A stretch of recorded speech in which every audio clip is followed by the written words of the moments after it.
Masih diviralkan sejumlah media sosial, sosok Rhoma Irama yang tak lekang oleh waktu terus diangkat dan masih menjadi perbincangan banyak orang dan sejumlah tokoh tanah air. Bang Haji yang belakangan viral kembali usai namanya disebut oleh penceramah viral generasi milenial asal Surabaya Ning Umi Laila yang hangat diungkap banyak publik terkait ucapan Ning Umi tersebut. Saat ini ramai pro dan kontra serta dukungan setia kepada sosok Raja Dangdut yang memiliki segudang bakat musik dan prestasi yang pernah tercipta. Meski tak menampik ragam kontroversi menimpanya sejak dulu hingga sekarang. Terlepas dari itu semua, banyak dari kita mempertanyakan siapa Rhoma Irama sebenarnya. Apa maksud dan tujuan dari banyak seruan beliau yang telah memberi banyak asupan pencerahan dengan apa yang disajikannya tersebut. Hingga Buya Yahya menegaskan hal penting terkait ini. Selengkapnya, mari kita bongkar dengan menyimak sampai selesai agar tidak salah paham. Ya, pertama itu rahmat ya, sekaligus ujian. Jadi saya astagfirullahaladzim, berusaha untuk tidak sakit hati ketika dibully, dibenci, dan tidak bangga ketika disanjung gitu kan. Karena itulah harus tujuan kita semua manusia.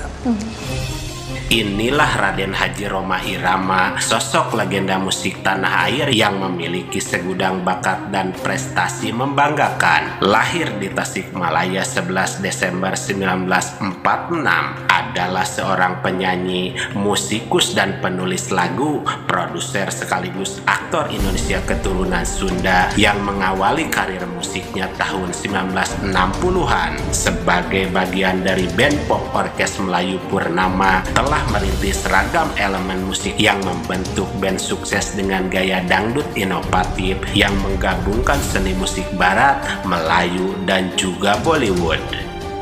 Rhoma yang mengawali karirnya sebagai bintang film anak Jenderal Kancil, dan sejak usia 11 tahun Rhoma sudah menjadi gitaris, pimpinan dan musisi ternama hingga akhirnya membentuk grup band Soneta yang berkibar sejak 13 Oktober 1973, dan bersama bandnya tersebut Rhoma tercatat memperoleh 11 golden record dari banyak karya musiknya. Bang Haji juga terhitung sebagai salah satu penghibur paling sukses dalam mengumpulkan banyak massa yang bukan hanya di dalam negeri namun juga sukses mengibarkan dangdut di luar negeri, yang dimana ia bersama bandnya pernah tampil di Kuala Lumpur, Singapura, dan Brunei dengan jumlah penonton yang tidak kalah membludak dari Indonesia. Hingga Rhoma mencanangkan Voice of Muslim yang banyak menyerukan pesan-pesan kebaikan Islam, sukses melakukan musik Melayu dengan melakukan improvisasi aransemen yang unik dan berbeda dalam mengawinkan orkes Melayu dengan rock, pop India, dan juga orkestra. Sebagai musisi, pencipta lagu, dan bintang layar lebar, tercatat Rhoma telah menciptakan lebih dari 1000 buah lagu, dan di antara album Soneta yang sukses adalah Begadang, Penasaran, dan Rupiah, Emansipasi Wanita, dan Judi, Gali Lobang Tutup Lobang, yang kemudian ditutup dengan album terakhirnya yang berjudul Bujangan. Hingga semua kesuksesan musiknya membawa namanya terjun ke dunia akting dan telah membintangi 20 judul film layar lebar yang sukses di pasaran. Di antaranya Rhoma Irama Penasaran, Satria Bergitar, Kamelia, dan Pengabdian yang sukses diperankan, yang sebagian dari keseluruhan dari hasil penjualan tiketnya disumbangkan untuk masjid, anak yatim piatu, dan kegiatan remaja serta perbaikan kampung. Hingga akhirnya menjadikan dirinya sebagai pendakwah yang mendalami dan menyebarkan pesan kebaikan Islam di Nusantara.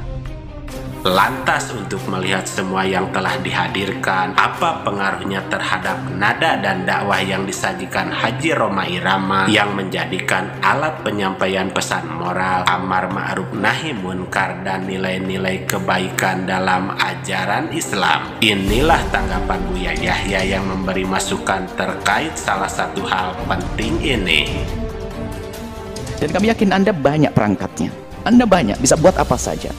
Kalau film ada, teman-teman, perfilman ada, lagu-lagu yang berbobot juga ada. Apa yang tidak ada? Ayo, tinggal mungkin untuk menyuarakan dengan gencar dan serius, istiqomah untuk membawa kepada Allah dan Rasulnya. Inilah yang harus kita gemakan terus. Maka untuk bisa mewarnai kecerdasan kawan-kawan dalam berkreasi, jangan ragu Anda untuk berkomunikasi dengan ahlinya. Bangunan kreasinya adalah Anda yang buat, tapi rohnya dikasih. Bergabung dengan para asatid, minta petunjuk ya Ustadz. Nah, inilah yang menjadikan orang tidak jenuh. Ada program yang sesuai dengan apa yang digeluti. Kalau dunia artis, dunia musik, dunia ini geluti itu, tekuni di situ. Nanti maka Pak, kita senang masuki dunia tersebut, membuat perubahan. Maka motivasi kami adalah yang punya keahlian di bidangnya, kalau bisa tekuni menjadi orang terbaik di dalam bidang itu, tinggal dikasih rohnya saja Islam. Ada seorang seniman yang paling handal, perbaikilah, sempurnakan jiwa seni, keahlianmu dalam berseni, akan tapi kasih roh. Apalagi semuanya begitu. Nah, kalau sudah masuk wilayahnya, dia akan bisa istiqomah. Kami ingin menggali potensi-potensi lebih dalam untuk mewujudkan sebuah program atau karya besar yang bisa mengembangkan pikiran dalam kreasi yang cerdas, untuk menyuarakan dengan gencar, serius, dan istiqomah untuk membawa kepada Allah dan Rasulnya dengan beragam kreasi. Hal ini bisa dilakukan dengan meminta petunjuk kepada para ustadz untuk mengajak pada kebaikan Islam, kata Buya Yahya. Kembali di sini Buya Yahya bukan membahas Haji Rhoma Irama secara langsung, tetapi beliau memberi pencerahan secara umum yang diharapkan bisa lebih mendekatkan diri kita kepada Allah Subhanahu wa Ta'ala dengan cara dan gaya yang berbeda, sehingga pesan yang bisa kita ambil bahwa dakwah tidak terbatas hanya dengan nasihat, ceramah, atau khotbah saja. Dakwah adalah seni mengelola akal untuk menarik manusia yang jauh dari Allah menjadi dekat dengan Allah, dari lupa menjadi ingat, dengan berbagai macam cara dan sebab yang disertai dengan ikhlas, dan tujuannya hanya kepada Allah Ta'ala. Al-Habib Umar bin Hafiz.